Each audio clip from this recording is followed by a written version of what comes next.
여러분 안녕하세요. 선한교회 오성민 목사입니다. 오늘도 우리 주님의 은혜와 평강이 여러분 가운데 넘치시기를 바랍니다.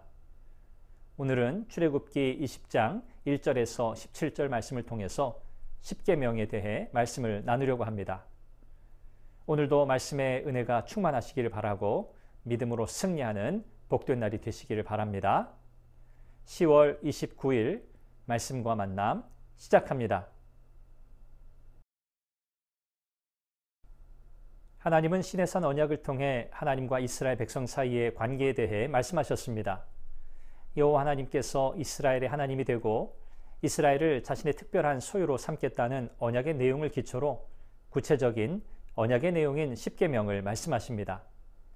십계명은 하나님의 백성의 삶에 있어서 가장 핵심이 되는 규범으로 주어졌습니다.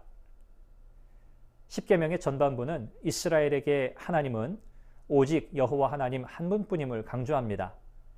하나님은 종 되었던 곳 애굽 땅에서 이스라엘을 인도하여 내신 구원의 하나님이십니다.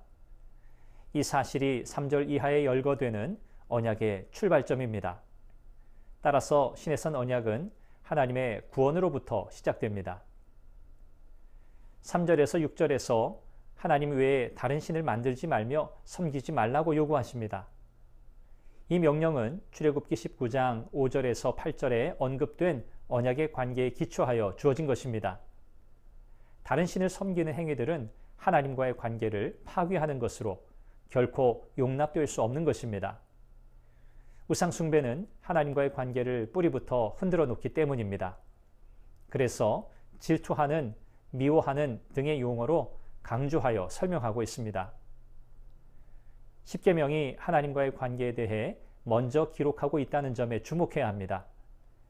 이는 하나님과의 관계가 바로 세워지는 것이 가장 중요하기 때문입니다. 하나님만이 유일하신 하나님이십니다. 이스라엘은 이 사실을 기억해야 했습니다. 이방의 다신교적 우상숭배와 범신론적 사상은 이스라엘 백성을 타락시키는 가장 강력한 유혹이 될 수 있었습니다.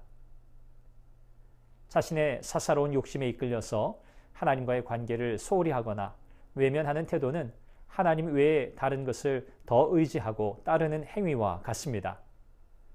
우상 숭배는 자기를 위하는 이기적인 욕망에서 시작된다는 것을 잊어서는 안 됩니다. 그래서 하나님은 너를 위하여 새긴 우상을 만들지 말라고 하신 것입니다. 7절에서 하나님의 이름을 망령되이 일컫지 말라고 명령하십니다. 이는 헛된 것을 위해 하나님의 이름을 함부로 거명하고 적용하는 것을 의미합니다.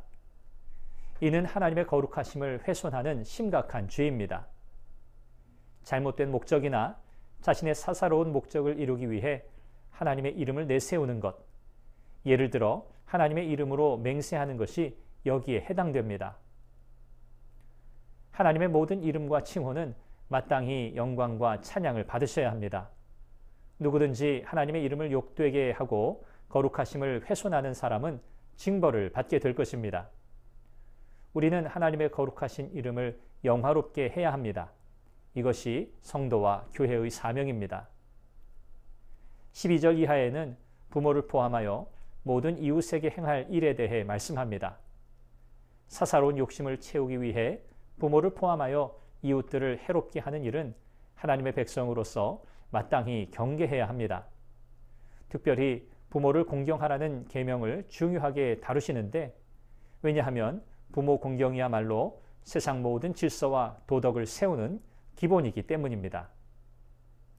살인, 간음, 도적질, 이웃에 대한 거짓 증거, 이웃의 소유를 탐내는 것은 모두 이웃들과의 관계를 파괴하는 행위입니다.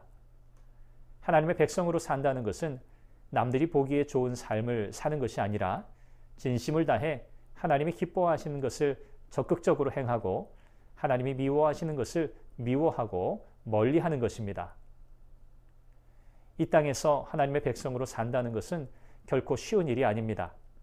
그것은 하나님의 말씀 앞에서 몸과 마음을 복종시키고 세상의 질서를 따르지 않는 삶이기 때문입니다. 하나님 백성의 정체성이 여기에 있습니다. 진정한 성도는 하나님의 말씀에 귀를 기울이고 죄악된 세상 속에서 말씀대로 살기 위해 고민하고 때로는 고통스러운 시간을 견뎌야 합니다. 오직 하나님만을 섬기며 말씀에 순종하여 하나님께 영광이 되는 성도가 되시기를 소망합니다. 여러분을 축복합니다.